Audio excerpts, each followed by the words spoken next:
Hello YouTube and welcome back to the channel here today. Today we're going to be watching two more episodes of Sayonara Zetsubou Sensei in the third season now, episodes 6 and 7. Very excited to be here. Let's jump in. Let's do it. Starting off, of course, YouTube comments right there. This one from Iwayuru. It is our only comment here today. It is quite long. We're going to be breaking it up piecemeal and seeing what we can do with it. Starting here, again, early last episode? I don't know. In the start of last episode, that's probably a better way to say it. I kind of said that I wouldn't be doing the manga, and because I was under the impression that I'd need to be doing all of the manga. Anyway, this is an open discussion still. It's not an open and like a shut case, I guess. And this is where more people than just Iwayuru have their say too. But what's the consensus here? Okay. Point being, if I had to do everything, even to the point of doing 2 or 3 volumes, probably not right now. Probably not. However, if the consensus is that only 1 more volume is needed of the manga by the very end of this, then I'm probably happy enough to do that. It's just, I don't know. I need to canvas people to see what they want and stuff. And again, that's where people need to give me feedback, basically. What do you guys think? So yeah, we'll park that. It's not a definite yes or no yet to anything. It's just I want to see what people think, basically. I guess this is where the limitations of kind of the art style of the show are coming through a little bit. That's meant to be Komeda, really? Okay, whatever you say, show. I think he would also get a kick out of me just calling him the generic manga guy. I think that's just... maybe he intended it that way as well. I don't know, it seems like a very Komeda thing to do. The TPO stuff is definitely a cultural snag. I've been educated on the subject in the weeks since. And yeah, potentially a little bit selfish of me to be like, oh, you need to slow it down and explain it to me. I don't know, man. They haven't explained anything else. Why should they start now? For the record, this stuff is entirely true as well. Fan subgroups get really elitist and stuff when I'm just like, can you please just help? Please tell me. They teeter on both sides of the equation. It can be overly helpful and overly explainy to something that's really obvious or something that doesn't need to be explaining when translating, just kind of showing off their knowledge and whatnot, which isn't really the intention. And then they could be like, no, it's intended to be this way in the Japanese, so it can't be translated any other way, which makes it incoherent. I don't know. It's always either end of the spectrum there. I guess you get all types in this kind of line of work, in this kind of the hobby, I guess you would call it. You get all types. And yeah, the segment really did shine upon the rewatch, upon the analysis after the fact, because I understood what it was talking about. There's some good jokes in there for sure. Oh, great, this. Okay, there was this joke last week. Harumi was disappointed that she got published, and this is what she got published for. And we didn't really get the translation there on the joke. Essentially, she's been commissioned to make Hayashiya Ippe Monogatari, an original story by Fujiyoshi Harumi. This is a reference to a Rakugo comedian who now took the name of Hayashiya Sanpei II after his father. Again, apparently both he and his father are famous, but the point being is that, and the part that's not really being culturally gotten across, is there's a lot of weird productions about this guy, like weird, like books and movies and whatnot and that kind of thing, and Harumi being kind of forced to make one of those as opposed to what she would want to make is the joke. So yeah, thank you for providing this. Moving on to the, I don't know what you'd call it, the vacation bit. There probably is something a little bit deeper to the whole vacation privation thing, because, you know, only the rich and, you know, well off can actually afford to go on a holiday and have a genuine break there. Most other people are just under house arrest essentially because they can't afford to do anything. That is definitely relatable. I spend a lot of my holidays sitting here doing this with you guys. They're not going anywhere fun, I'll tell you that. No, sometimes. I do better than most. I'm okay. Yeah, we're getting on our society shit here. Most certainly. There's a lot to dive into there. Komeda's definitely... yeah. He'd be a really fun guy to sit down and talk to, I feel. He would He would educate you on a few things, I feel. Really well read, definitely current events, watches the news, that kind of thing. I don't know. Yeah. Again, if we could break the language barrier there, that's certainly something I would like to do. That'd be fun. Oh yeah, this mystery character. I remember the leap person. No. Get that person. They freak me out, if I'm honest. That's the only reason I don't want to see them. I'm sorry if I'm insulting some fan favorite character or something, but please get them away from me. More for you guys, not for me. For this as well, I've given it a lot of thought, and I think I've got a plan. I've got something there. You guys will see. Let's put it that way. Yeah. I think I'm in a fortuitous place with a lot of things that are currently airing, like as of like this week, being stuff that I would like to see. So, potentially we'll be picking from something like that. Let's put it that way. Or at least something pretty recent. And yeah, potentially giving myself a little bit more kind of free reign to do one episode sometimes, because I've been pretty constant on the two, which has been troublesome. So yeah, again, especially, so the way my job works, without getting into specifics, every month, one of the Mondays will be a lot of overtime. It'll be like 12-hour shift areas. So then I'm just chasing my tail all week. So that might be a time where I do the one episode type thing again. And that's next week. Might cross that bridge when we get to it, see how I'm feeling. But yeah, again, it's about... The other thing I could do is then... The problem is it keeps spinning off into the weekends. And if it keeps spinning off into the weekends, then I'm already chasing my tail on the weekends, because then I could get ahead on the weekends. Anyway, this is all inside baseball talk. No one cares. But yeah, I want to get videos out, and I want to do it without killing myself. So yeah, that's kind of where I'm at. Anyway, we'll park that. That's a different discussion, probably for the Discord, but anyway. Patreon. Let's shout out the Patreon. So I have a Patreon. It's linked in the description below. $6 a month gets you access to videos 1 week early.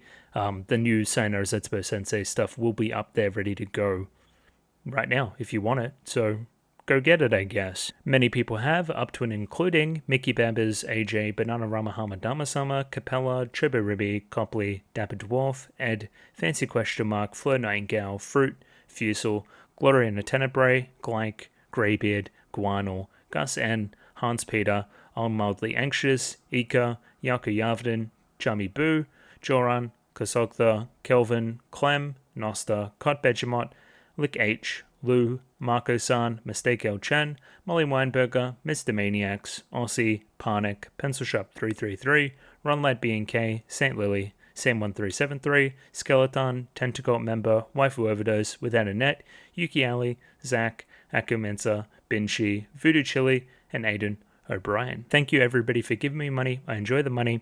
Sayonara Zetsubou Sensei time. Who the fuck knows? Let's jump right in and see what we get, shall we? Rightio, we have episode 6 up there ready to go. 23 minutes and 41 seconds on this one, so sync up accordingly with your own copy. I have the Zang version, should be similar to other official stuff, I think, maybe, we'll say. If not, there's a picture-in-picture version in the description below for your viewing pleasure. Let's give this thing a 3, 2, 1. Rightio, 3, 2, 1, go. 4, 3, 2, 1. Indeed. Are we zoomed in a little bit more now? Okapi?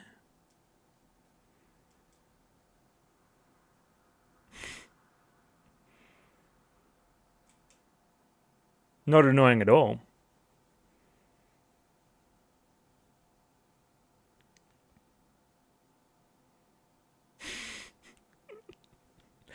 At least she's having fun.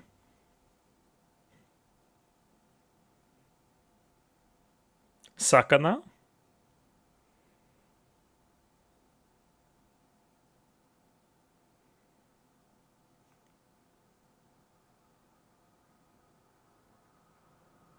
I remember this fucking soccer kid. We talked about that in one of the liner notes. Yeah, I'm picking up what they're putting down. That was some hot nonsense, though, for sure. Sensei's fucking dead. Again.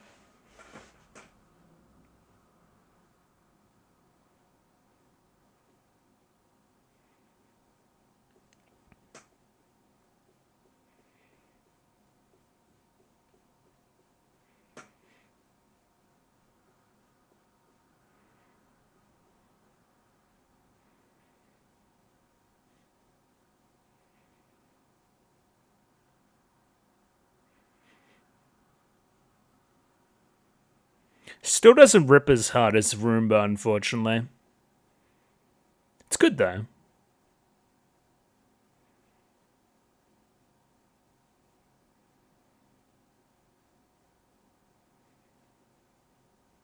I guess this part's all anthemic and stuff.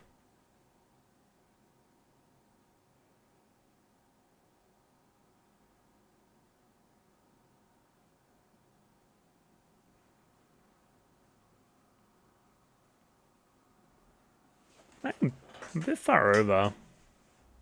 Maybe that's better. Anyway, it's hard to say.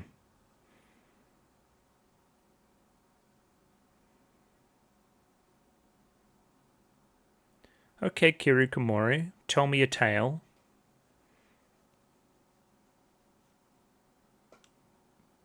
A measles epidemic.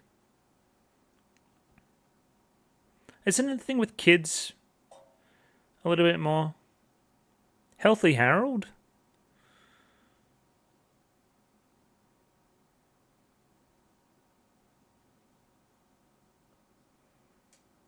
Oh yeah, that thing, right? Yeah.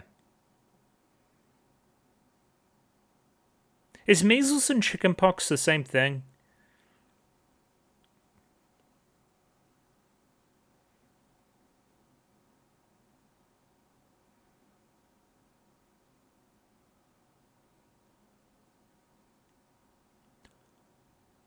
Okay. Do tell. I'm interested in this as a premise.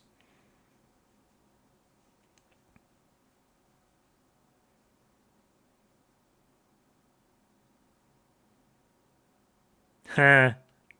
Yeah, okay. Oh, that's terrible. Oh no.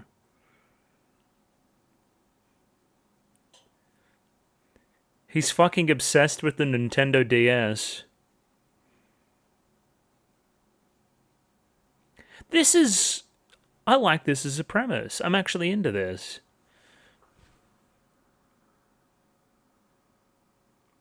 Tomoya?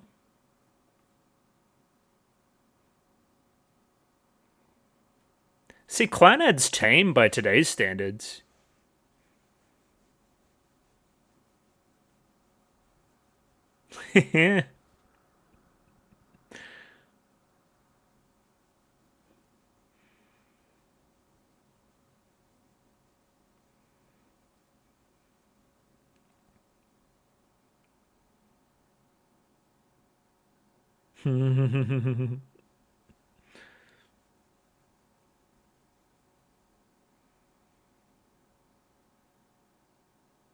Yep, you'll become a full fucking freak.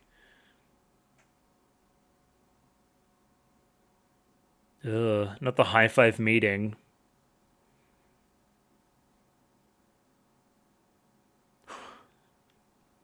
Just corned beef? Nothing else?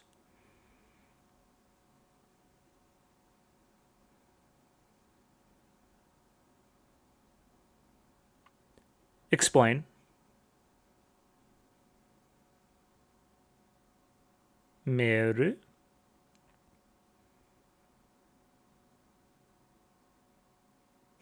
What is she reading?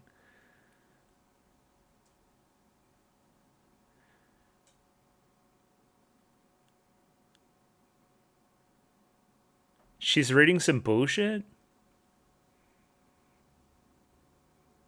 Mm-hmm. Sounds... It's sad, sure, but... Yeah. Yeah.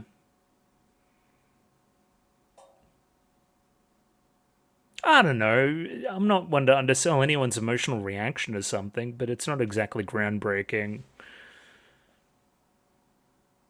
Now, Ezuto, that's groundbreaking.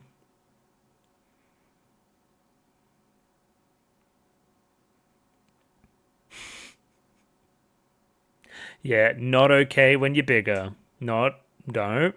Can't do that. What did she say? Boing touchy? What, is that an invitation? Well, if you If you're older, yeah.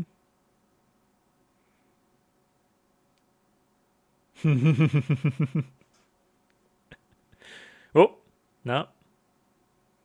Pick on somebody your own size. Oh, not her. Not her. Little bro, you fucked up. Okay, there we go. That's the antibody, right?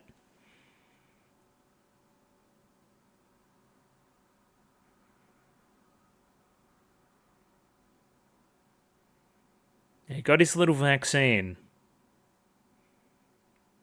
Boy in touch. Explain yourself. Nami, please. Lay it all bare. I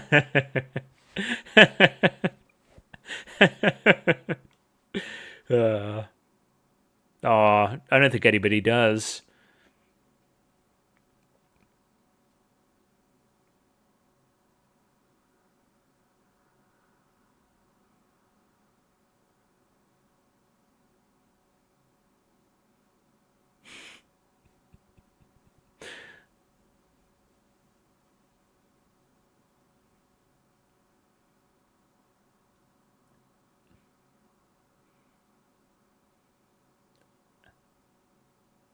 Yeah, don't do any of that when you're older.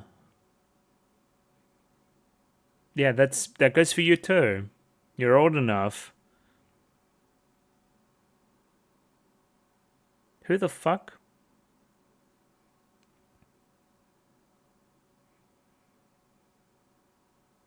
But why you...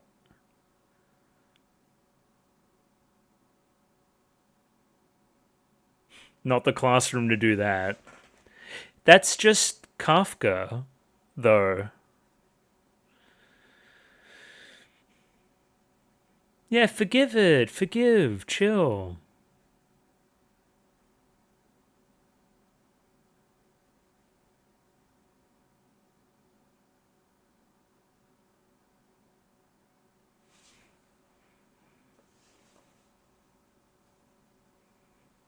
Yeah?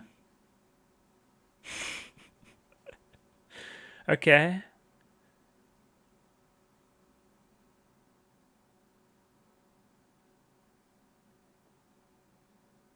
There's no one here, bro.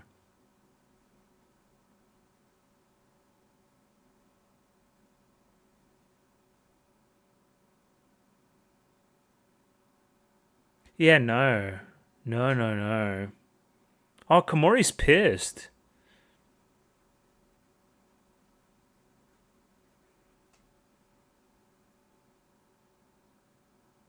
How does that even work?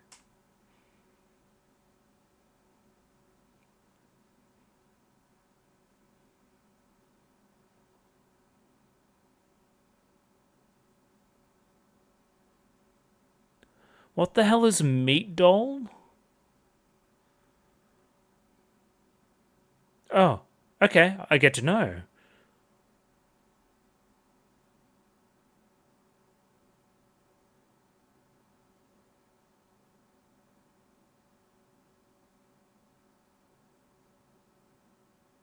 That is torture. That is torture.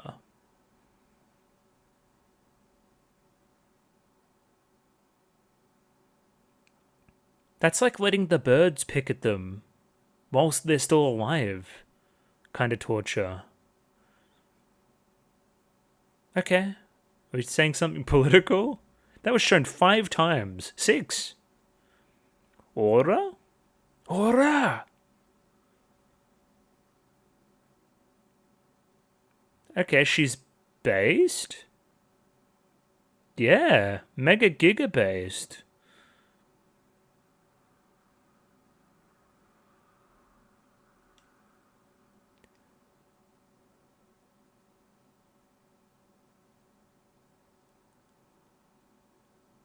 Okay, I see what's going on now. Everybody's here. You stand for nothing. Don't just let anybody put any political post on your fucking wall. increase the number of points. Polygon in the evening.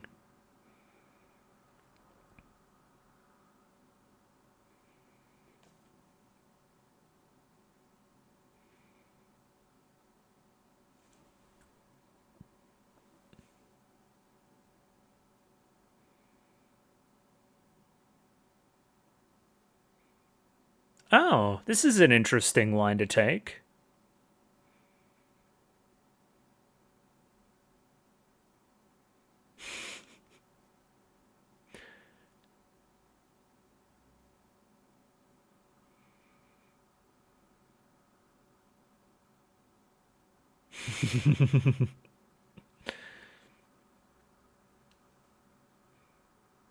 Ew. Meru Meru?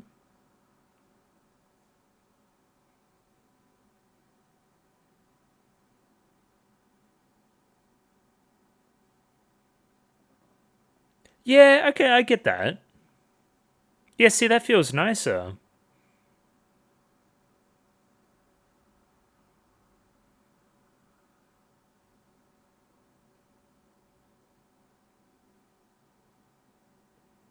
Insulted as a greeting?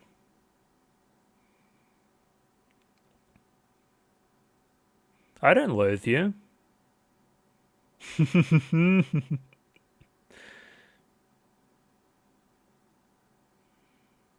No.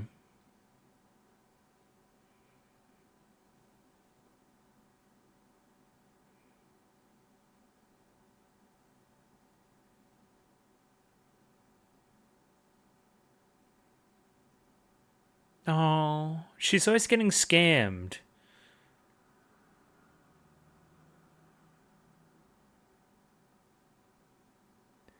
We have to diversify the portfolio.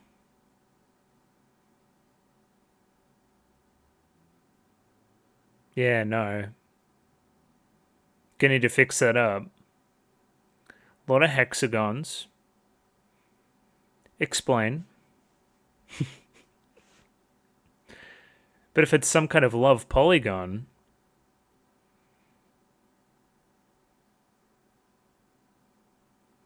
some kind of harem nonsense...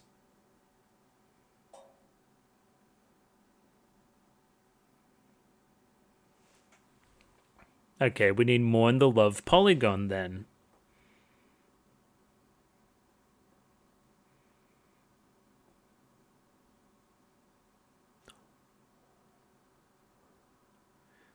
She got fucking forced into it, though.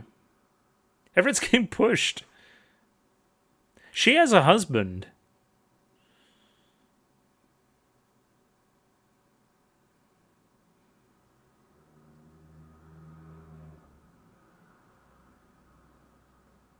Churi's already there.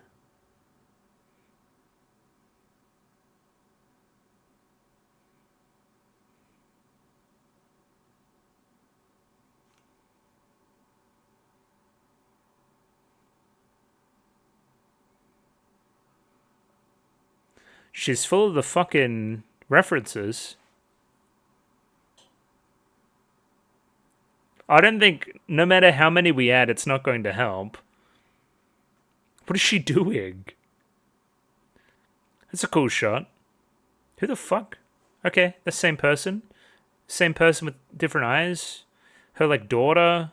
That newscaster lady. That's a dude. That's a penguin. That's a... sure. 250,000?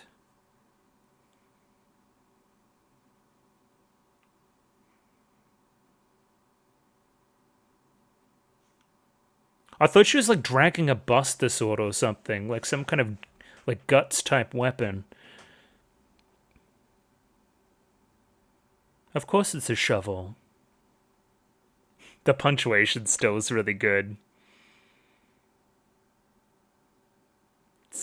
That's actually sending me. That's good. It was mostly yours, actually.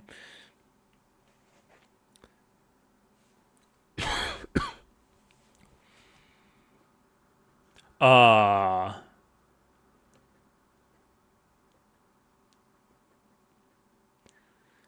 Okay, everyone's in. I don't think that plan worked at all. I think it ended in a lot of violence. It was very prickly. Alright, this ditzy bitch is back. That's another really cool shot, by the way. Yeah, she's not all there, is she?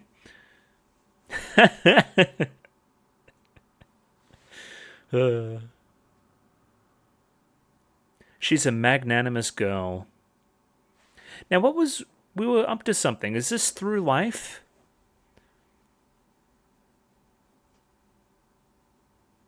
Yeah.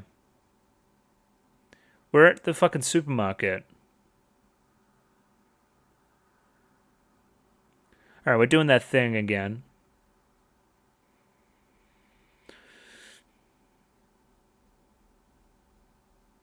And then we see Orkusa.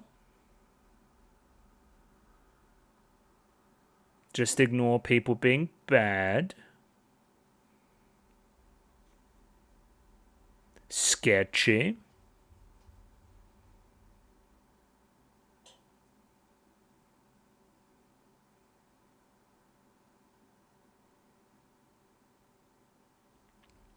Through life.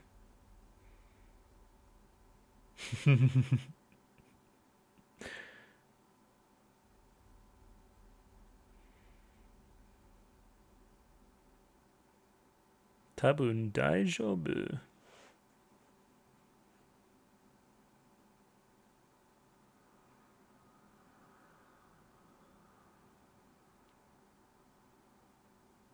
Don't put me on the bus again.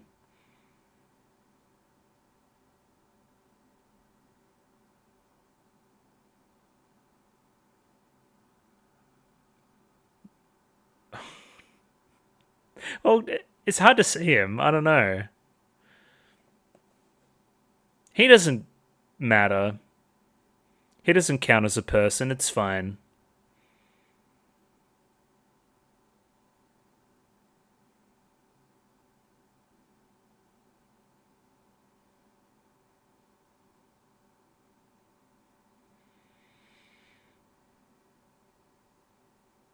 Yeah.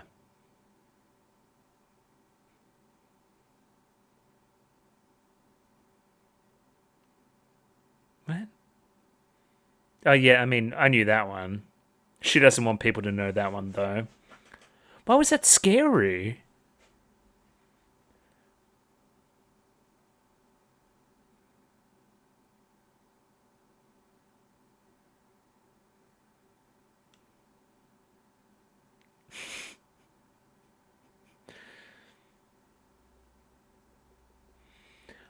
Chiri kind of took over the skit.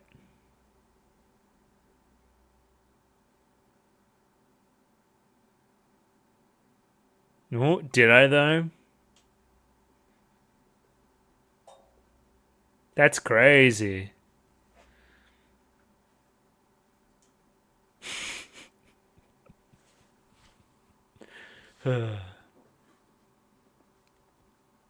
Kami? Dude, this is sick. I fucking love Pokemon. Oh, I could use some chocolate.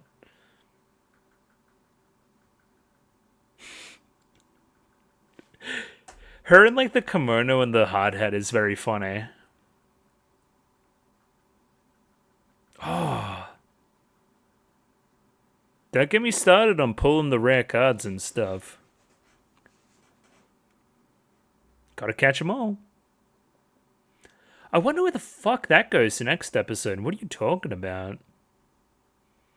Alright, we kind of went off the rails, kind of. It was like through life jokes, and then Chiri lost her fucking mind again, and then it was like a Pokemon thing based around various gods. There were also cards. Anyway, broadly pretty funny episode. I will say 2 very interesting setups in the other 2 skits. Like, just from I really do feel like this show sometimes lives and dies by its premises, and if they're interesting enough for me, And again, if they're too Japanese, sometimes that's not entirely fair on my part. But anyway, I thought we succeeded this episode in that way. Thought there was two interesting ideas.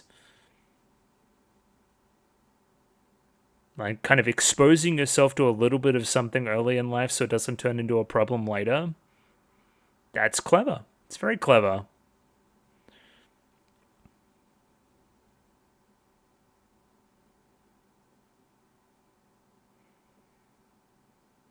And yeah, it was weird. It was kind of the magnanimous angle eventually turned into like adding as many things to like a polygon as possible to smooth it out, which is abstract and kind of cool. It's a lot of people. Okay. Not you two. And G-Pen. I'll go get mine out.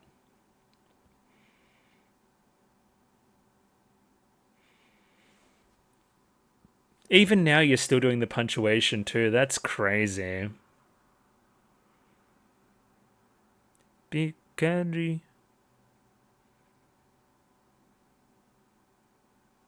What's this? Is this? Yeah.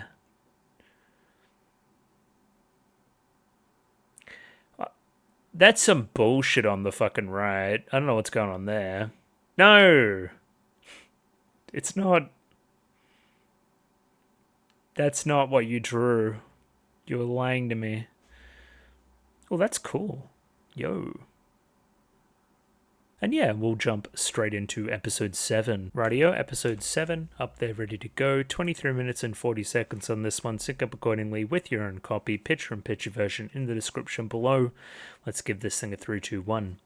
Rightio, 3, 2, 1, go. And I'm recording, which is always good.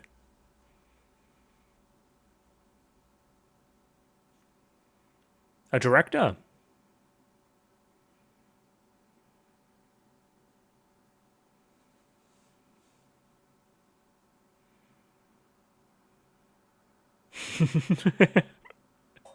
A veritable honey trap.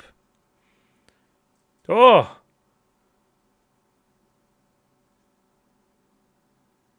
Madden girl.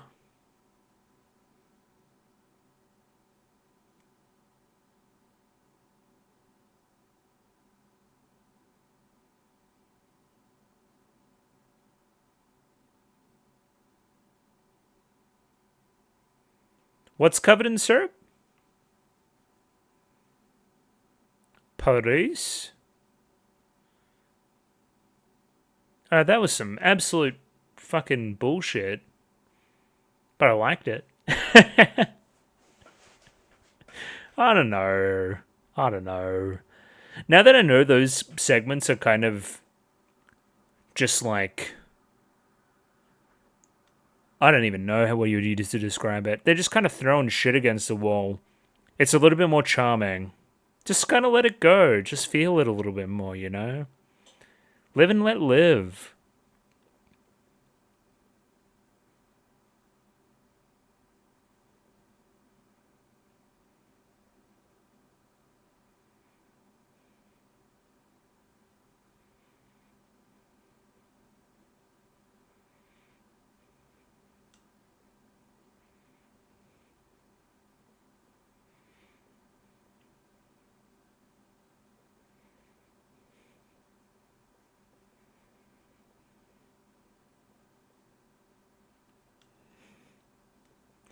Yeah, now that the rocket explosion was pointed out to me on Discord as well,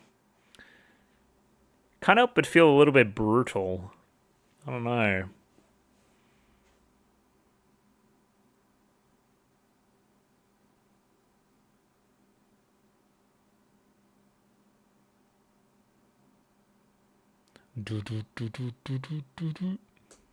Okay.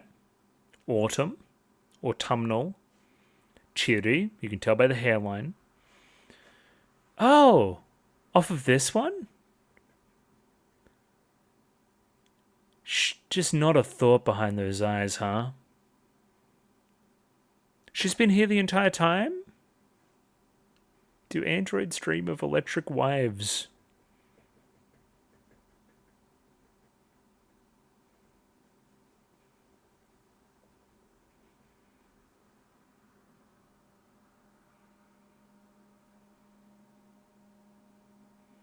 Oh yeah? Who? This guy's always getting new students.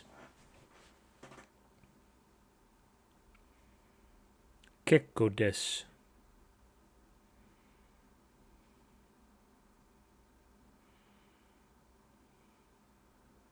Wow. Damn. Looks pretty good.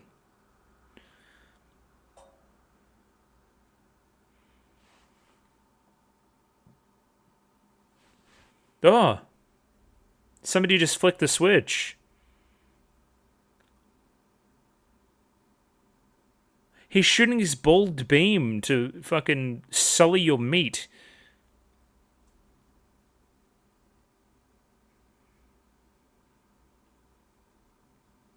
Oh.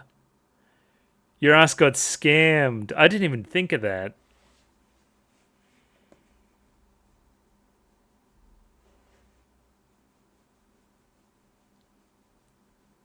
Dude, does Baldy get a cut too?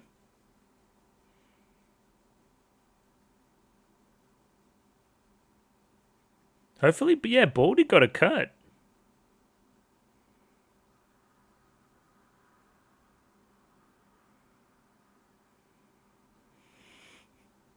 But the ice wasn't.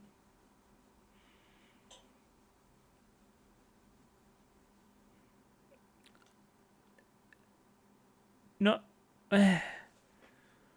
It's kind of what a lost lead is, kinda. But sure, I'm with you. Yep, they get you on the cartridges, for sure.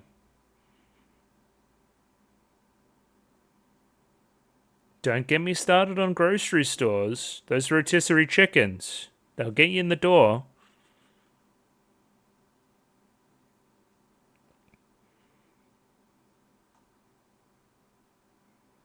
Isn't the whole thing, it's like, McDonald's is more of a real estate business than a fast food restaurant? I don't know, something like that they always say. Norton?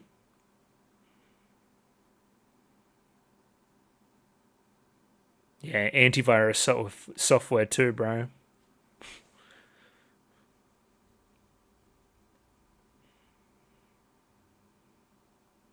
They've gone off their heads.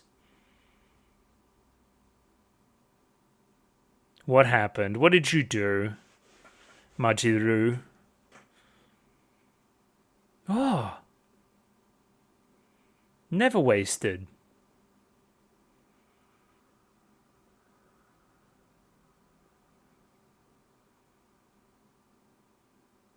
Look straight at a Monogatari. Yeah, but there's... Oh, I see. That too.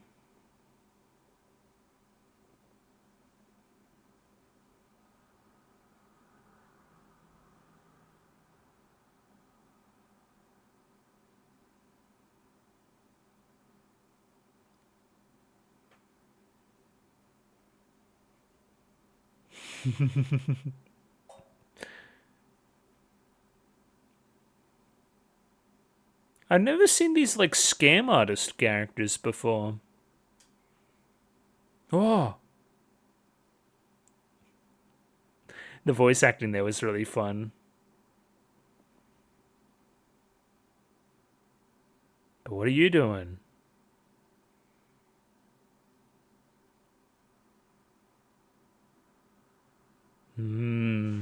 Investigate.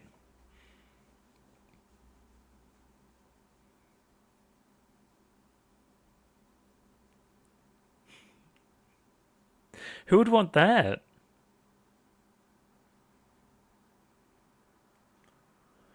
Yo!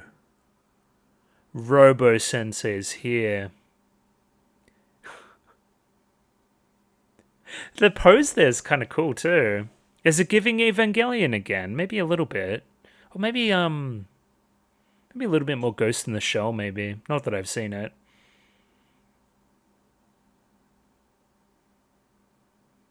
What?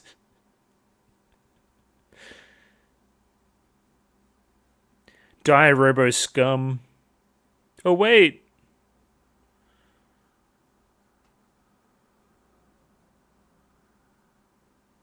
Okay, let's crucify Sensei.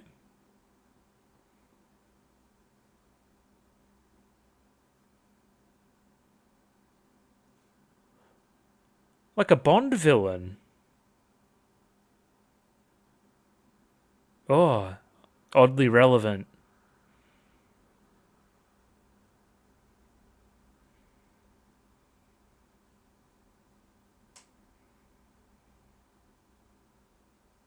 Oh, this is where the fucking chapter was called that. Do androids dream of and whatnot?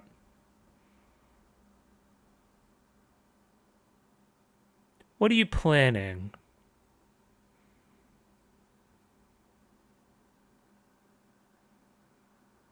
I don't trust your evil presence. Chew?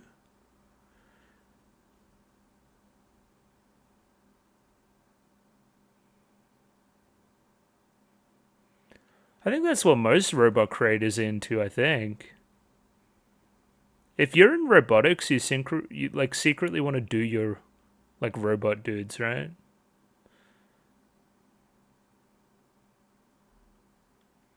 Yeah. That's pretty good. Alright, it's winter. We're flip-flopping seasons.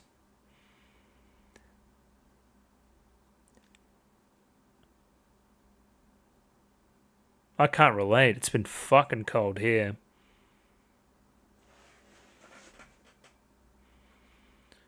What? It's General Frost. Is this another middle-aged man? Is he about to do some bullshit? Perry-san.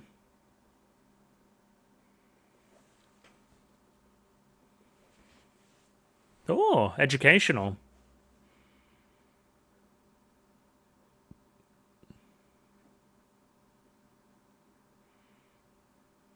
I don't know, I trust him. He seems pretty switched on.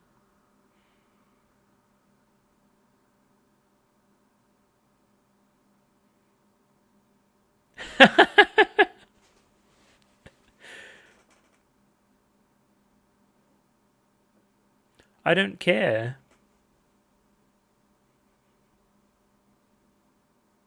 No, you mustn't give up.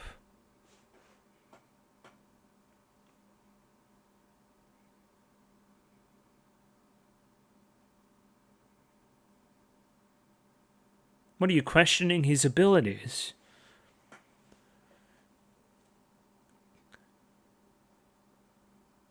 Perry?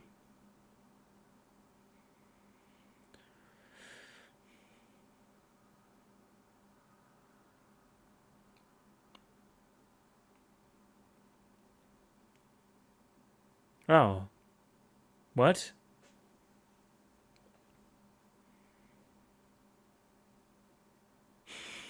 What is this, Yakuza? You always going to fucking hella work in that game. At least like a dragon. I don't know about the other ones. Demon General.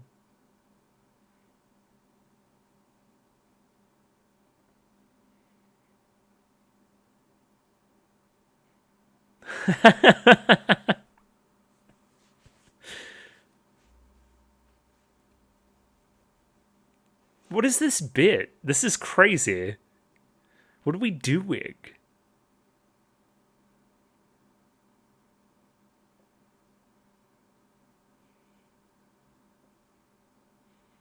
Do they still heckle like that? That's terrible. She fucking got your ass, though. Don't dish it out if you can't take it.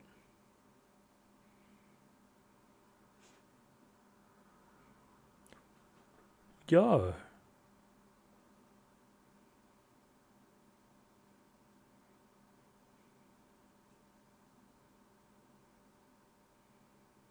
Of course it is.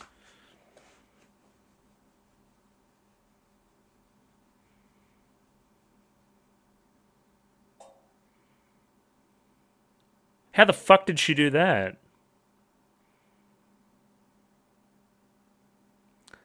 She truly is like a war criminal.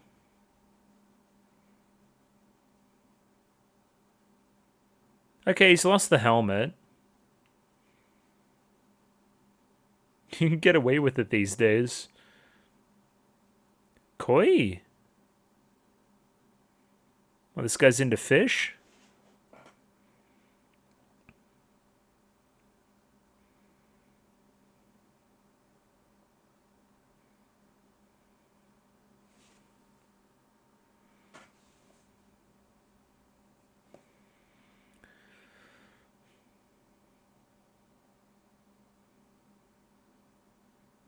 Ugh. That was a Basquatch. Yume?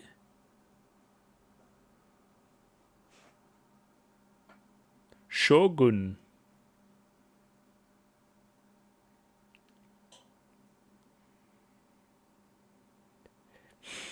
That's even too normal for me.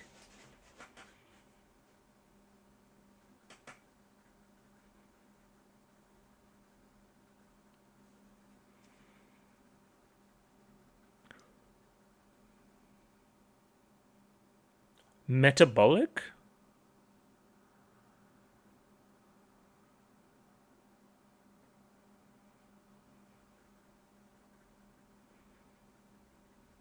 The BL General?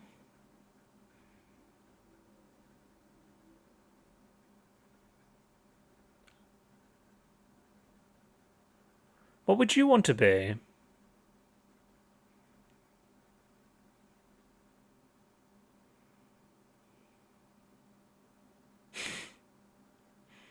The Pursuer? Dark Souls 2?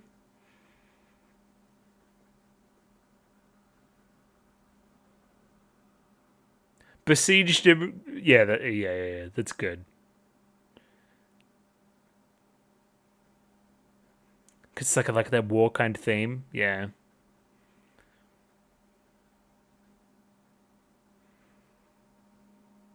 I don't know who any of you people are.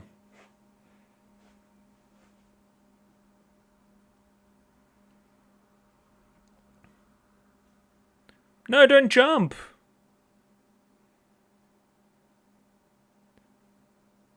She's always fucking doing the most.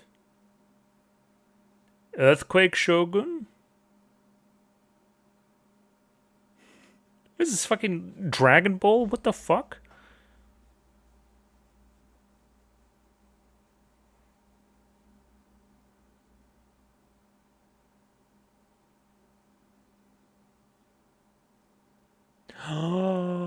Ah!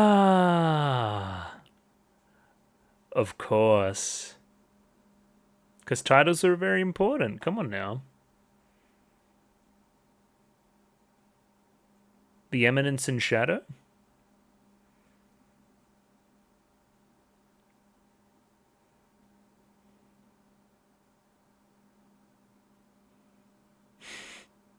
Sure, man. Whatever you say.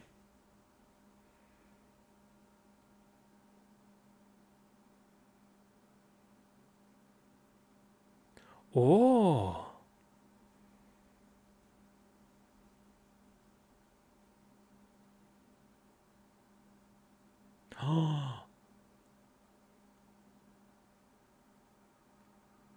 Tanjobi omedetou. Thank you, Kafuka. I am.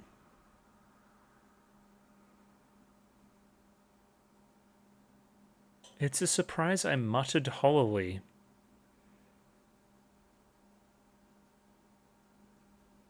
Oh. It truly is a surprise, then.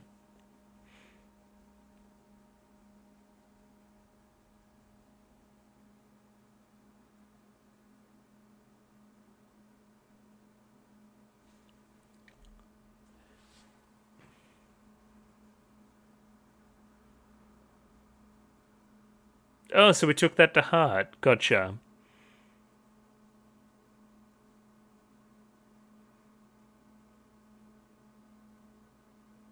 Do tell.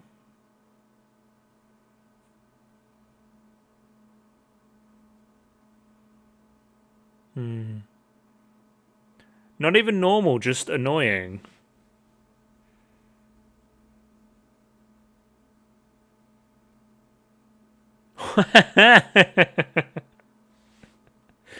Whew.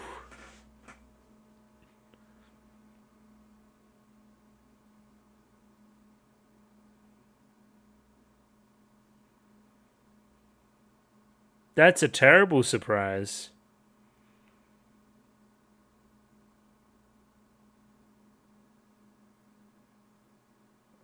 The fuck?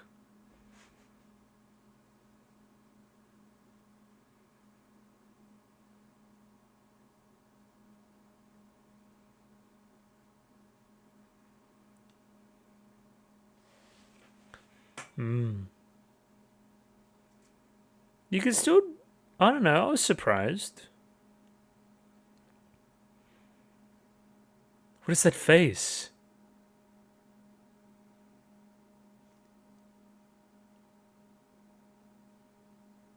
Cherry, what are you planning?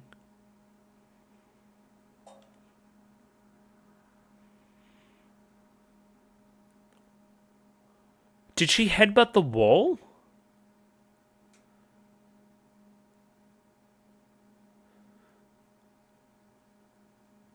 Pancaked by drunk dump truck driver? That was a surprise.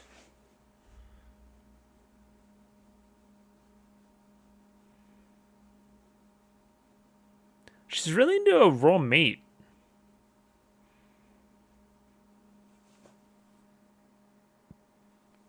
No, it's not like cute.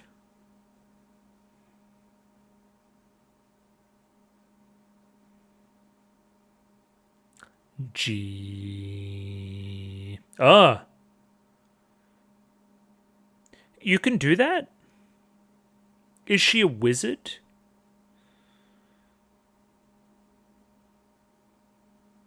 Oh, subversion. If you were just normal.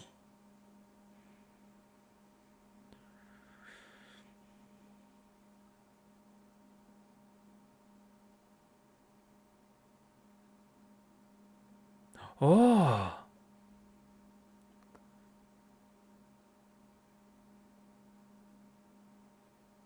I don't think it's what you think it is. But either way, we'll find out next week. Now, my brain is foggy and I'm quite stupid. I don't see how episode 6 is attached into episode 7's, but I don't know. Again, it's a tomorrow job when I have another look. Just odd. What an odd show.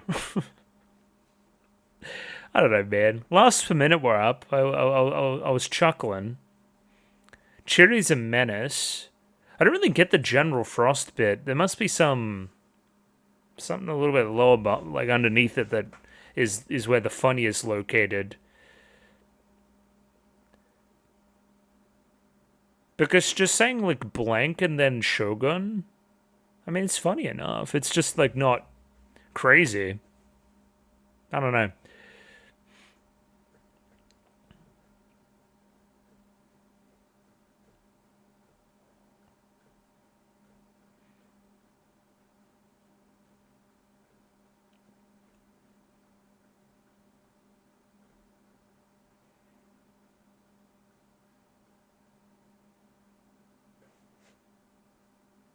Shouts to Nami. I like Nami. She's just like me for real. She's digging a fucking wedgie out of her ass. Now that's relatable. Okay, who's drawing? Oh, these two freaks. So again, I don't know if I'm stupid or not. Is this the first time we've seen these freaks?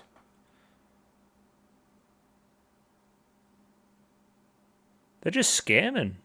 We'll take that. PiP Gary.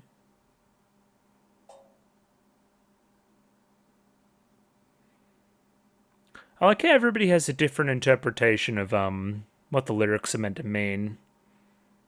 Why did you erase yours?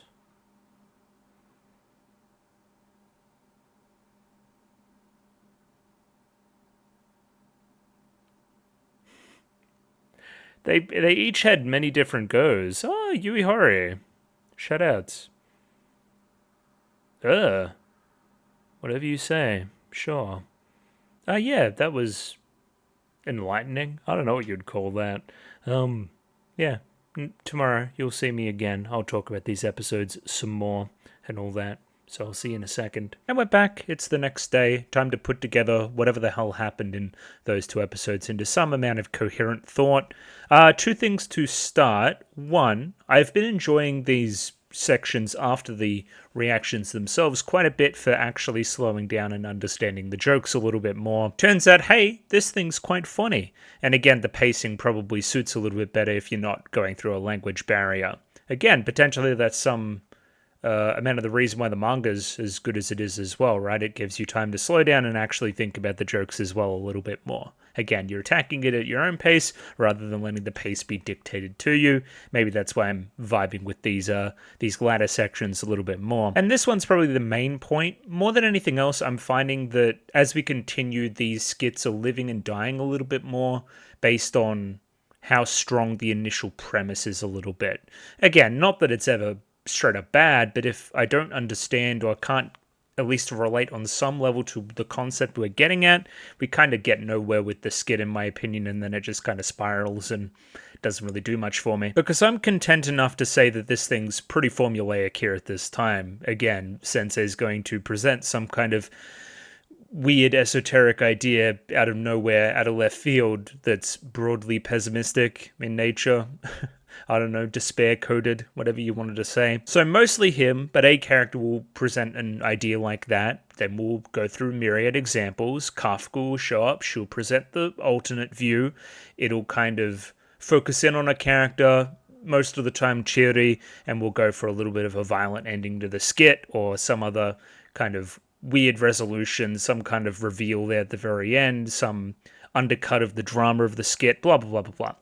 We go for a lot of that kind of stuff pretty often. And yeah, if we're going to continue to do that, we need the initial idea, that the start point, the kind of, the genesis of it all to be something pretty strong. Because we're just going to go through the motions, I guess. Again, really fun for a weekly viewing, really fun for a serialized manga that's going to show up, in your magazine that you're reading every now and again, and you get a nice chuckle out of it. But if somebody's, again, sitting down and watching multiple episodes at a time, I can see it kind of grating a little bit more. Again, these are more just big picture structural things. Mostly, again, because I don't have that much to say about the individual episodes themselves. They were good, probably up that production value once again. But again, it's more just the skits and the quality thereof, which, again, I didn't really finish my point there before. I thought that they were good. They were quite good this session, and that's why I enjoyed myself quite a bit. But either way, let's roll through here, starting here with episode 6. Yeah, let's go. I think I said in the reaction as well that these kind of starting stories are growing on me a little bit more. Now that I know that they're meant to just be straight up shitposts, they're pretty good shitposts. I don't know. If anything, you're getting a very talented voice actress to do good work all over it. So again, can't be that bad. So, first skit here this time. Let's call it Measles. This is the Measles skit. And yeah, great premise. Fantastic premise. And a very relatable one at that. So, I've always heard this with chicken pox, not measles, but I don't know if they're interchangeable or... Anyway. So, you're supposed to get it when you're younger, because if you get it later in life, it can be much more harmful, right? I just believe that's how the disease works and the immunity there. Something, you build up the resistance at an early age, get antibodies, I don't know. It's kind of like a mini vaccine in of itself as well. A little taste of something, so when you get the real thing, you don't go like super crazy about it, That's kind of the general premise here. So again, we start listing off some things that are good to have in a small dose when you're young, so you kind of get that high and then kind of get over it and don't really continue to, spiral off of that high. I really like attaching this to adulthood as well, because it attaches it to somebody that has a lot of disposable income, or at least more than a child. And again, once we get into our examples, you want to get a taste of this stuff when you're young, so you don't spend all your fucking money on it and go crazy and get super obsessed, because again, you don't have the money when you're young, and when you're older, you have the money and it can just end in disaster. Again, very creative and a relatable premise. I loved it. And yeah, structural stuff. Sensei comes in, introduces the idea. In psychological terms, there are plenty of other things other than just breaking out in measles that, again, you should get a vaccination for or try a little bit early on. And again, inverted commas, measles. You guys all have things that kind of relate to this. So, first example here, and I think a fantastic one. Shoutouts to Nami's dad, obsessed with the DS as well. Kind of cool. Gaming. You should game a little bit when you're younger, so you understand what you're getting in for, before becoming older, trying it for the first time, and just getting full-on obsessed. Now, this more attaches itself to responsibilities than money, I guess, or financial output on the hobby, but yeah, you won't be able to focus on work or your studies or anything if you just get super obsessed with a video game the first time when you're actually important, when you're actually studying, when you're actually working, when you have responsibilities. Again, just 2 thumbs up. Very, very creative and relatable. Love it. Always love to pause on the wides here to have a look at all the different anime references we have going on. There are quite a few. The obvious one being Center Frame, being a little bit of a Clanad pastiche, you would say. Even to the point of straight up, Tomoya. That's the character, for sure. Not to be confused with Tomoyo. That's a different character. Come on now. Acting like I don't know. Yeah, we use the anime example here to be the one about the financial stress, right? You'll buy all this bullshit in the wide frame, if I get it back up, all this kind of stuff if you have disposable income and you're obsessed with the moe type anime at a later age. Yeah, you'll buy all this crap. I'm sure Harumi can testify. Next example here, we have a sports star that didn't really get involved with women until he became a pro, and then that expedited the end of his career because he got too involved with the ladies, which I'm guessing this has some kind of real-life player equivalent going on here. That's definitely a striking character design. If I was to get a little bit critical of the skit, you could argue that it's the same joke, 4 times thus far. Especially, again, we're interchanging gaming, anime culture, idol culture. They're all kind of the same thing. You should try that shit when you're young, so you don't become a pathetic loser later on in life who focuses way too much on this stuff. From here, we kind of changed the setup a little bit. We start to talk about an antibody, and I'm waiting to rewatch this to see exactly what we mean by that, to kind of clarify that term. But next up, we find, maybe this is the antibody, seeing somebody that, seeing an example of not kind of embracing this measles technique at a certain age, and it becomes pathetic. If you see this, then you'll want to get your vaccinations, so to say, So this person, again, I think they're reading some kind of novel that's a little bit lower brow. We had a name for it. We call it a phone novel. People that don't really read, they grow up and they read these kind of things, and they call it super moving. When in reality, the way she's describing it and her general temperament, it seems pretty generic. It seems like a bit of a sub-story type thing.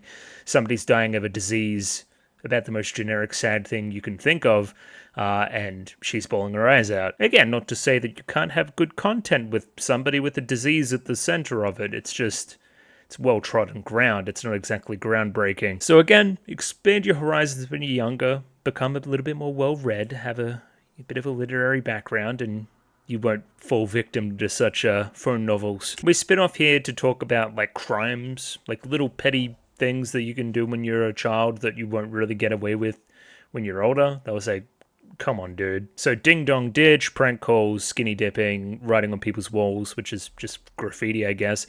Yeah, skinny dipping in particular, a little bit more acceptable if you're literally a child. It's you shouldn't do that for myriad reasons, but acceptable.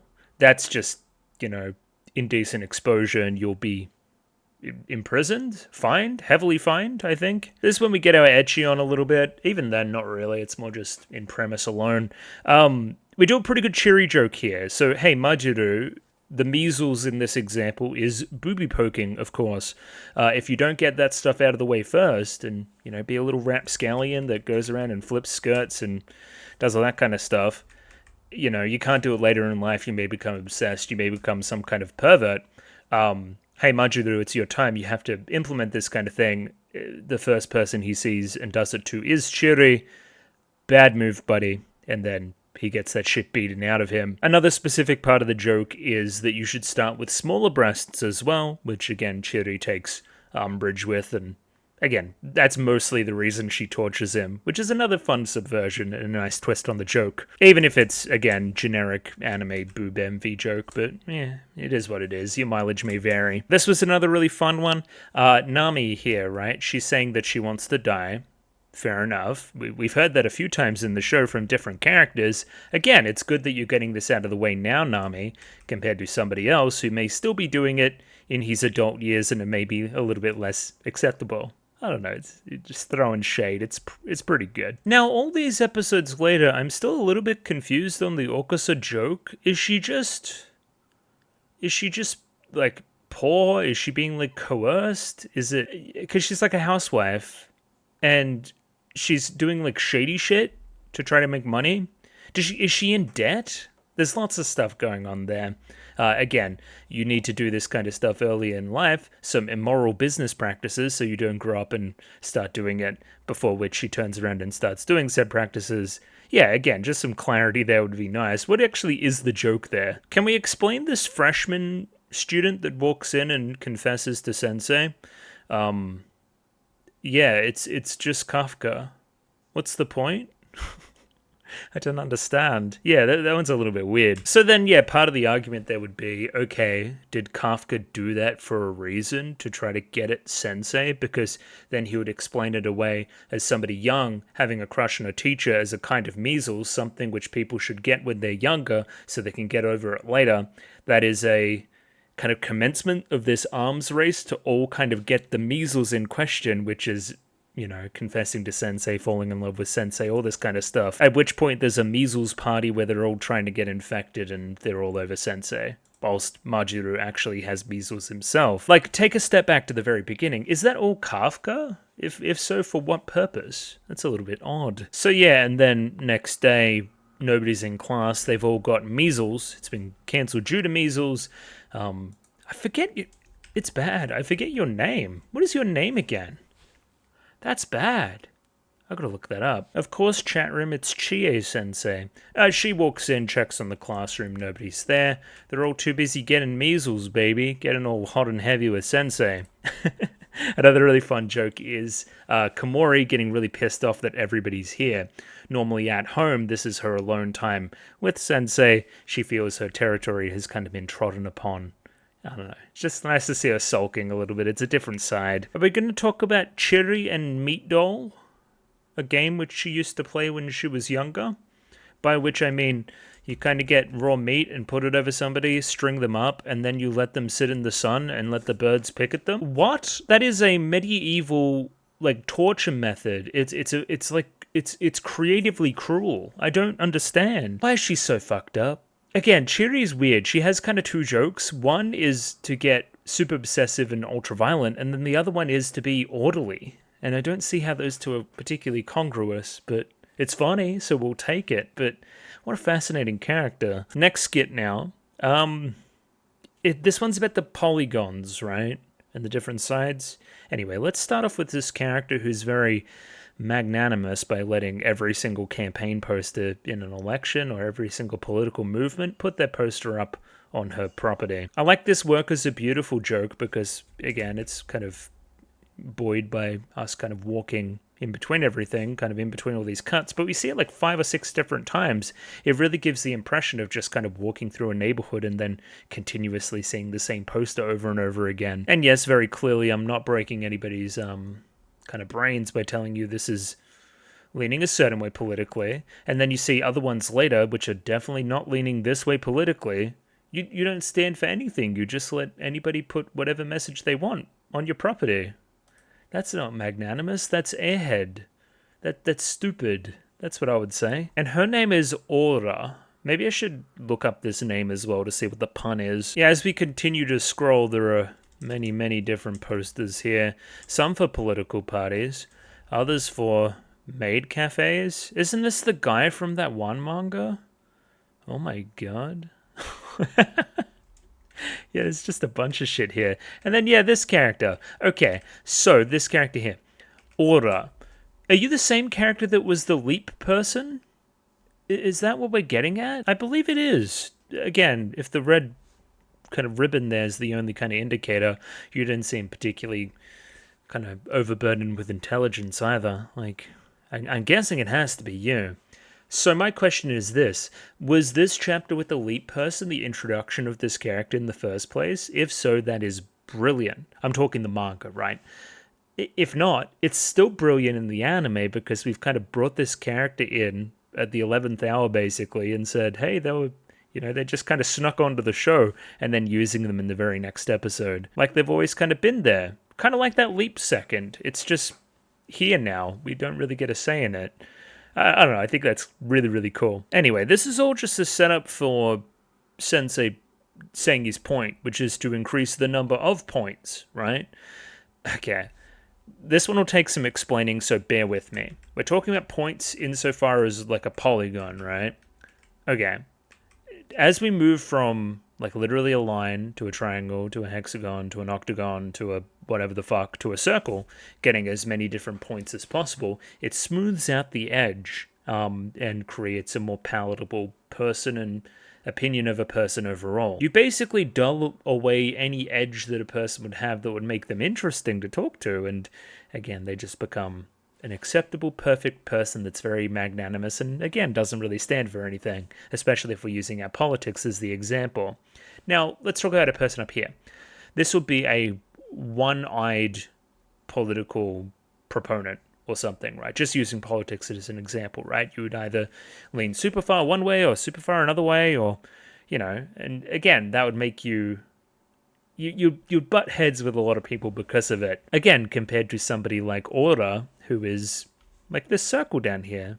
Pointless, one may say. Again, just another really, really, really, really, really fun metaphor at play here. About, and kind of cynical too, trying to be as palatable as possible instead of standing for something. So yes, I would definitely support all these parties, half of which seem like they're like doomsday parties or something. I don't know. What the fuck are all these? A few fun examples along the way, but the one I really zeroed in on is this Meru example, right? Mostly because it kind of doesn't work, and that's kind of the joke. Kafka makes the argument that when Meru kind of insults you over the phone, instead of using one insult, which would, really cut deep, if she uses a lot of different insults, then it doesn't work as much, and it kind of comes off, it kind of lessens the blow, it spreads the load, so to say.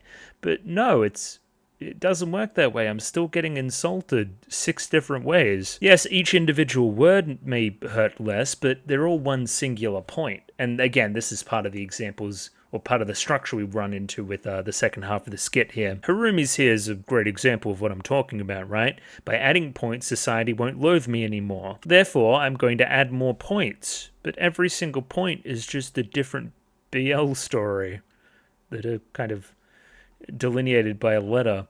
Along with melting into you, of course, which is pretty generic sounding, if I'm honest. Yeah, they're all the same thing, darling. That's not how this works. You're not a more well-rounded person and more palatable because of it. You're just creating a big point. Big 1 point, The orchestra joke here, again, she's just in debt, right? And she's worrying, and hers gets a little bit too real to talk about. Again, the market globally being so interconnected that it's kind of just 1 point. If, the Dow Jones drops, then everything drops and whatnot. Confidence and all that kind of shit. Yeah, way too real for this kind of show, I would say. And still kind of one-pointed. I like how Nami's example is super fucking normal. She just likes sweets. And she likes many different kinds of sweets, but they're all still sweets. Again, it's just 1 point still. and very normal. Oh yeah, forget that these two have beef too, because now again, this is when the skit kind of loses me, if I'm honest. We start to do a little bit of a Sensei love triangle thing. We kind of did the same thing last skit, now that I think about it. I thought it was more interesting before we just did the girls like Sensei angle. But the conversation here is a love triangle. A love triangle gets pointy because it's essentially 1 against 1. But as it turns into a little bit more of a love polygon, it gets smoothed out a little bit more. Kafka, again, seems like the coordinator here, in a way that she was kind of the coordinator last skit as well, kind of pushing these girls continuously towards Sensei. I'm noticing. It's the art of noticing, everybody. I'm doing it. So again, this Kafka ringleader idea is still coming through. I'm not sure what to make of it. I'm not sure how to make that next step yet, but there's something here, right? She's definitely coordinating. Now again, Kafka's premise doesn't make any sense, and Chiri's the example of that.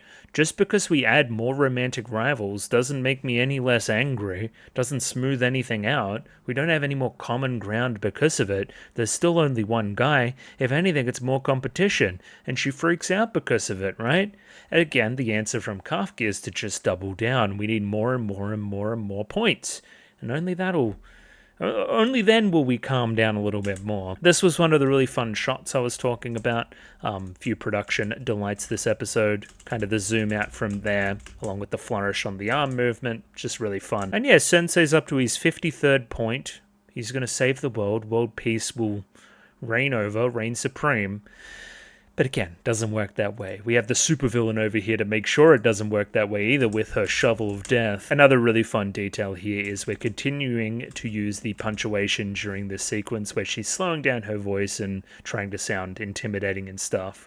She still keeps that little punctuation in the corner. Not that you guys can see it behind my camera, but it certainly was there. Right here it was. Very, very cool. Oh, well, that's a fun one too. Sensei, your fury's being refuted. And then it's like, no, it was half yours. And by half yours, it actually was fully yours. Kind of a callback to that skit from earlier in the show about, again, the overuse of the word half when it doesn't really mean half. Very, very smart. I'm picking up what you're putting down, show. By the very end here, we have Chiri revealing her weapons closet. Again, because I've added more points, it's going to lessen the blow. No, again, it's 1 point. They're all weapons. It doesn't work that way. And then bringing it all the way back to the very start, we have Aura coming back through, being very ditzy, walking back into a classroom where there's death and destruction everywhere. None the wiser. Not a thought behind those eyes. Again, very, very well structured bit, great premise, escalates well. It's good. Really, really good. Really enjoying this episode in particular. I think it's quite wonderful. Next up, we kind of have the conclusion to Through Life, and then I need to pay attention for how this links into next episode's one, even if it does. Again, going to be annoying, but they're doing the thing where they basically play a minute from last week just in front of this part here. So, like, what gives? I didn't pay for anything, but I didn't want to watch a minute from last week. I remember last week just fine. Anyway, Through Life. Let's recap Through Life quickly. You just kind of ignore things that could be potentially bad, and we're attaching it in a lot to Japanese society overall as well. So again, the bus driver hit a person, not that he could see that person, but he did.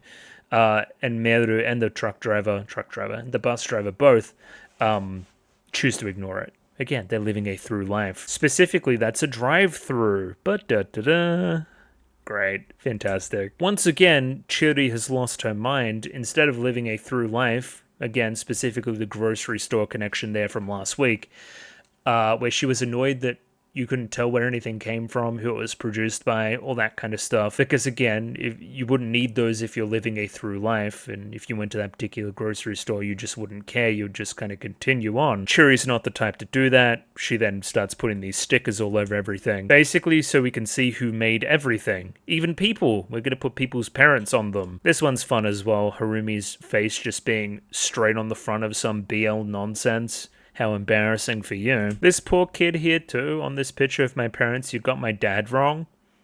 Did I?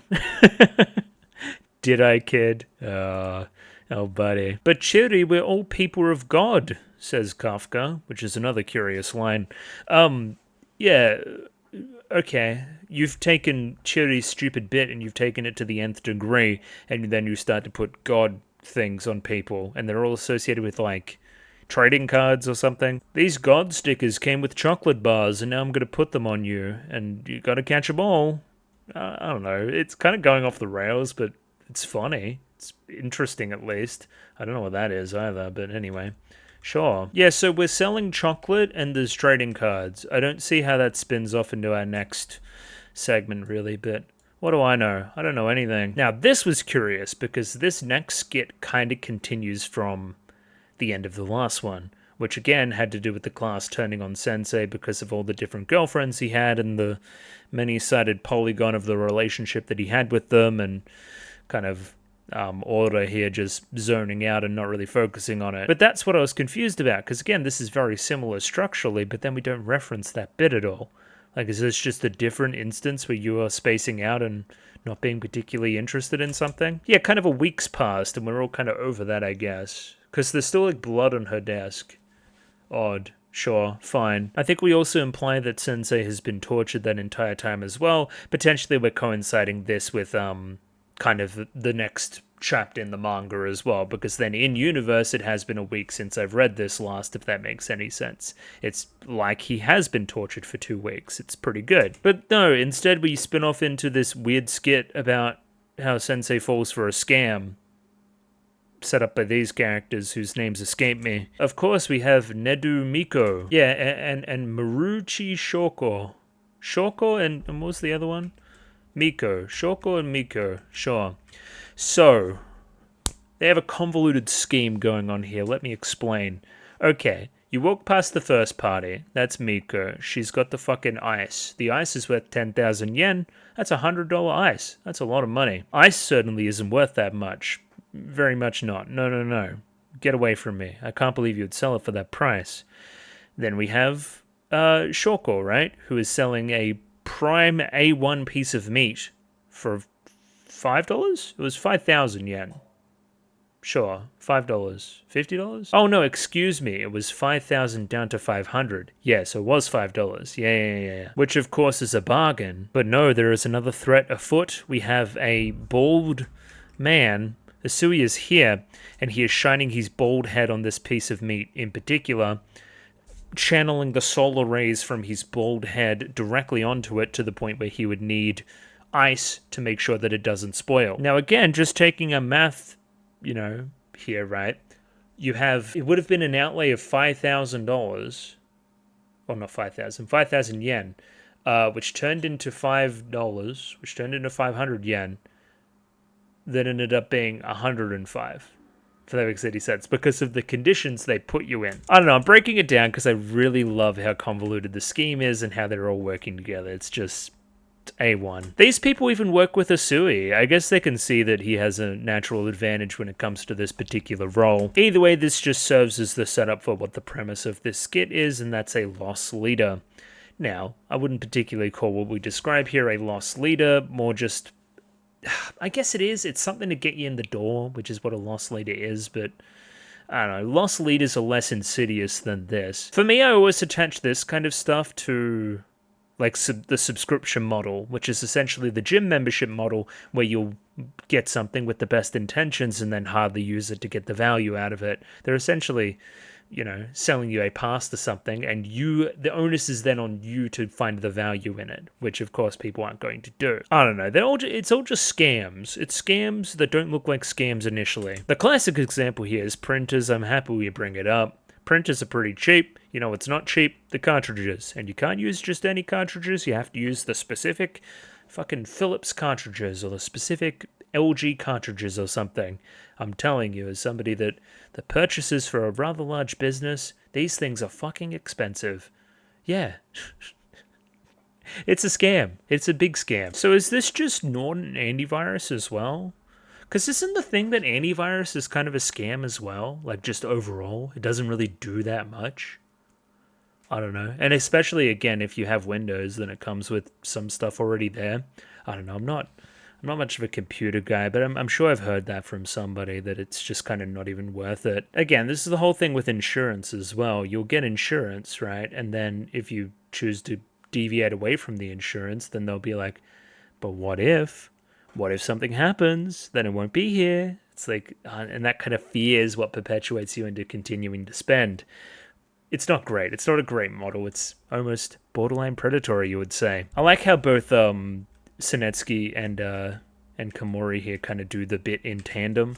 Like there's a good bit of coordination there in their moves. Like look at that. That's some good stuff. Now this next example seems very Japanese, but Majuro has like, I'm guessing you get a little piece of like a model that you build every single like week as a magazine comes out or something, right? You just get a little extra bit and eventually it'll turn into something cool. But again, once they have you hook, line, and sinker, then they up the price on each issue, so you're outlaying more money, and then they'll also expand the amount of issues it is, right? Before long, it'll be a 50-piece build or an 100-piece build, and then they've basically scammed you into a magazine subscription for 2 years. You know what I mean? It's important to note this one because it turns into the scam that Komori falls for, and another girl, I think it was Chiri, about the Builder Sensei magazine. So again, it must be a little bit more of a Japanese thing. Because I've certainly heard of these, but I don't know. Mostly it's just for like British stuff. It's like for like model cars and that kind of thing. That's the ones I've seen, at least in my local area. I don't know, the news agency would normally flog stuff like that, and I don't think I've been in a news agency for 5 years, a long time. Oh yeah, okay, we link it back into to Miko and Shoko here, the scam artists. So they put something together and then they release the Sensei, kind of build a Sensei pack because teenage girls are into it. So everybody else is kind of falling victim to a scam the same way that Sensei fell victim to a scam in the first part of this skit. This is another pretty big question. We're doing like these little sound effects, and again, I'm noticing them. They've been around this season for sure, but what about before that? Like there's a little introduction here where we look at the food and Komori looks kind of worried, and there's a little cutesy voice that just says Komori. Has that always been there? Am I only noticing it now? Again, genuine question. Is that a season 3 thing? Because again, there's less food now. Komori's wasting the money on the Sensei bot. The irony, of course, that they were getting mad at Majuro for wasting his money on such a thing, and now everybody's wasting theirs on their version of Sensei. Sure, fun subversion, and Majuro gets to tell them how stupid they're being. And again, this is a reference to something, has to be. I don't know, I'm seeing Evangelion, but I see Evangelion in everything, so this could be something a little bit more, I don't know, less obvious. I didn't understand this part of the joke at all. Gotcha. So, because Majuro freaks out after breaking the Sensei bot, oh my god, Komori's gonna kill me, I have to beat Sensei with his arm, or with the robo arm, and then force Sensei into the role of being the robot. Gotcha. I didn't even get that part of the joke at all. And then, yeah, this is when it turns into our kind of, like, android replicant, kind of transhumanism type thing, right? Where you must obey the laws of robotics and obey your creator and whatnot. Like, you've already died once, Sensei. This is your consciousness being uploaded into a different robot. Do you have inherently less rights because of that? All very interesting ethical quandaries. Oh, again, okay, it's all making sense now. So then Komori's like, okay, last piece kind of put on. It's gonna act to my every whim, and then it's like, kiss me. Absolute obedience, of course, that's what we're looking for. And then she realizes the error of her ways and then tells him to clean the gutters. I don't know, that's way less interesting than the alternative. And also Nami's only ever got a few issues and then got caught by the cops because she had a human head. I don't know, good jokes. What a weird skit though. Oh no, don't get me started on the Winter Shogun. This guy pissed me off. I didn't know what the fuck was going on in this skit, man. General Frost himself. I'm gonna need some kind of lesson on what the joke here even is. It must be a pun, because we're like, I thought that was just the Siberian wind or something, right?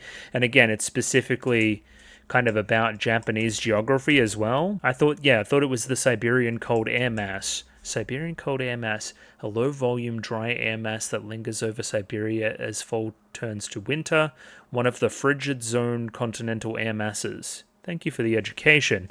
So again, I'm imagining that this General Frost type idea attaches itself into this, and it blows in every winter. And because we're having a particularly mild winter where it isn't that cold, General Frost is laying dormant on the ground. Yeah, okay, this is making a bit more sense now. I do like how Itoshiki can always be so anti, right? if with General Frost out of commission, ski areas in the leggings industry will be inconvenienced. You can always find somebody that's not going to like something. I think most people would enjoy a milder winter instead of it being super fucking cold. Most of the skit here as well, we have like Chiri negging him. Like, oh, it doesn't really seem like a real general to me. He's a colonel. He's Colonel Frost, which of course is an attack on his honor. And yeah, and then you know, she's kind of antagonistic with him along the way. I don't know, maybe it comes out of jealousy because Sensei's so obsessed with him too. I don't know. Something like that? Sure, let's say it's that. So we have this whole hello work angle too. It just made me think of Yakuza. If anything, this guy looks like a fucking Yakuza NPC. Like, Jesus Christ. And yeah, he doesn't want to be General Frost anymore, so we're going to try to find other things that he can be a general of. He can't upgrade to being a demon general. That's too big of a hit. He doesn't want to work for Crab General. So there's going to be a pro baseball team general, of course, which is just a coach or like a line coach or something. I don't know how baseball works. And then, yeah, I don't know. He just turns into like a heckler, which are you allowed to do that if you're okay? I know you're allowed to go to like sports and heckle. It's like your, you know, God-given right being a member of the crowd and whatnot. I didn't think you were allowed to do it if you were like coaching staff. Like that should probably be frowned upon. I don't know if it's very different in baseball in Japan and whatnot, but I can't see that working that way. Anyway, and then Chiri kind of heckles the shit out of him, so I'm the better heckler. You're just merely a heckling colonel. I don't know, Grand Sayonara Zetsubou Sensei fashion, it's got baseball in it. It's probably a political joke upcoming or something. Another really, really cool cut here. I don't really get the joke itself, but Chiri bouncing into action and, you know, up, straight up into the air, coming down with that move. A great sense of foreboding terror as she drops, and with a karate chop at the very end. I don't know, and then Kafka takes control, where you're going to be the love general, and then the dream general, and I don't know, he doesn't really grab onto any idea here. He's just kind of still going through it, trying to find his place in the world. Yeah, again, now it's kind of just lost me again. Again, we need the base level, like, pun of the General Frost to make this thing work at all. The Frost Shogun. Yeah, sure, whatever. And then, yeah, because all the characters in the show also have their thing, then they're all obviously the respective shoguns of that thing. Again, I'm sure I don't need to go through all of these. I'm sure that you're the normal general. Sure. There's some good ones here. I like Besieged General. Again, it's kind of got that, you know, kind of classic war tinge to it, and besieged works as a good adjective for a hikikomori. I think that's funny. It's like, I can't leave my home because there's an attacking force surrounding me, you know? Yeah, that's kind of fun. Yeah, then Chiri goes crazy and karate chops the earth again. Once again, very well animated. I don't know, Chiri wants to split the world in two because she's got a part in her hair. And because nobody outranks her, nobody can calm her down until, of course, we find the Emperor Penguin, who can calm her down because Emperor outranks General. And, of course, Chiri completely listens. She you know, they've pulled rank and she fell into line because, again, she respects law and order. This animation of the two of them bowing as well is quite good. That's good stuff. Make that a gif. Yeah, so now I remember, you have a birthday party, a surprise birthday party. This doesn't attach into the chocolate thing at all. So did we just stop that? Did we stop it continuing and into each other? That's a little bit disappointing. I don't know, the birthday party thing's still pretty funny. Let me explain. Because the whole premise behind throwing somebody a birthday party, a surprise birthday party, not on their birthday, is classic Sensei. It's something he would say, and it's something he would recommend, because that's the only way it can truly be surprising, even if it makes no sense at all. There's also a paradox there, of course. Because I suggested it, potentially I'd be expecting it, and then it would be not a surprise anymore. It'd be an expected surprise, which isn't a surprise, and I don't know, there's some fun stuff there too. Did I mention Nami's cute? I like Nami. She's got this flower thing going on too. I like that. I don't know, I like them all collectively shitting on her too. It's some good stuff. Because she says some annoying monologue about wanting the surprise of love or something, and it's just nonsense. I don't think you're boring at all. Good stuff. Oh yeah, this one. Is this like a Monster Hunter? The shock of getting together and finding out everyone at the party decided to bring a horn. What are you talking about, man? Because I saw party and I'm like, oh yeah, are we gaming? I don't know. What is this? Oh yeah, now I remember. We fucking steamroll Sensei. Chiri goes insane again. Because it wasn't the only surprise of us changing the date. There was other surprises in store as well. Of course, the real surprise starts now, as Chiri ominously hangs up her phone. Here she comes, headbutting through that wall first and foremost. It makes an almighty dint too. Look at that. That can't be healthy. And then yeah, in she comes, destroying the school once again. We need the penguin to pull rank on her again, because she's just killed several students. How would she have managed to do any of these as well? How would she appear inside of somebody? Or how did she get so small? How would she have done any of that? Anyway, she certainly has a unique idea of surprises. I'd rather just have normal Chiri, if I'm honest. And then yeah, Abiru here with the great point. Because you're Chiri, it's not surprising if you do any of these things, right? I'd be surprised if you just had a normal birthday party. Oh yeah, and then we get a real anticlimax here when... Is this Kudo again? It's one of the fucking boys. The boys never get any focus, but... Neither you, I don't really know you either. I think the Dorshte is very cute. It really blue balls us here because this is the to be continued and then we're into the ED. And again, that's a poxy spot to stop. I guess, I don't know where you would stop it in the skit earlier than that because you still kind of need a little lead in. It's probably the best you could do. Is that a fucking Digimon? It's kind of like that Digimon. Anyway. Yeah, weird. I still don't like the stop-start kind of 2.5 skit thing we have going on, but I've kind of gotten used to it as well. That was a good session. I really liked those skits. I thought they were funny. Varied. Of course, I'm getting more out of them on the rewatch, which, as I've said before, is nice. I like that. Just being able to slow down in a show that's so very fast, it's really quite needed sometimes, for sure. Next week, 2 more. I think that's about where we're up to. Let me know about the manga stuff. Again, I'm looking for a little bit of a consensus there. If we can't provide that, I don't know what I'm going to do. I'm going to do whatever I want, I guess. I don't know. I'll see you guys next week. Thank you for watching. Goodbye. Ciao.